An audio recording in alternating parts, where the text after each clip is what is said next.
The biggest problem with transportation in Rhode Island is funding. CLF is trying to address that. We pulled together a large coalition, 45 local organizations, called the Coalition for Transportation Choices.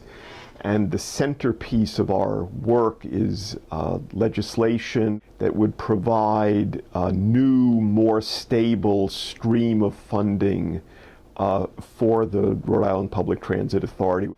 Our interest in transportation really stems from our concern about climate change. The sector that contributes the most in the way of greenhouse gas pollution, carbon emissions, is the transportation sector. And unless we can get a handle on emissions from the transportation sector, we're not really going to be able to address climate change in a comprehensive way.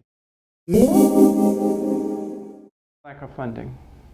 We had a study in 2007 by the Transit Finance Commission that said that there's a need for somewhere between $15 and $19 billion over the next 20 years.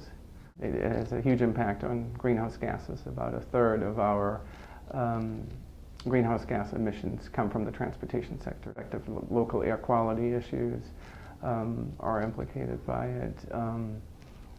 Just land consumption, water quality issues, it's all in there. We've done a lot of different things on this, including a summit where we brought experts together from across the country, and including local experts in Massachusetts, to discuss what potential solutions are to this problem, and came up with a long list of, or a menu of solutions. We've testified on this issue, and we've really promoted the solutions that came out of the summit.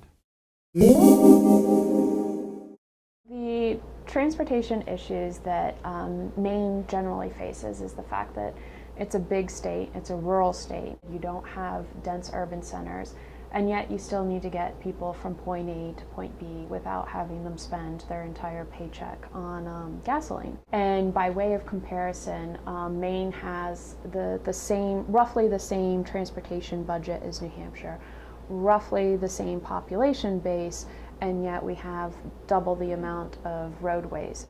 In dealing with that rural component, we have been strong believers, building on the premise that the single largest transport resource in the country is that empty seat in everyone's car. And unfortunately, 80% of Mainers drive to work and back by themselves every single day. So it's expensive, it doesn't make sense for the environment, and it's a dynamic that we've been working hard on changing.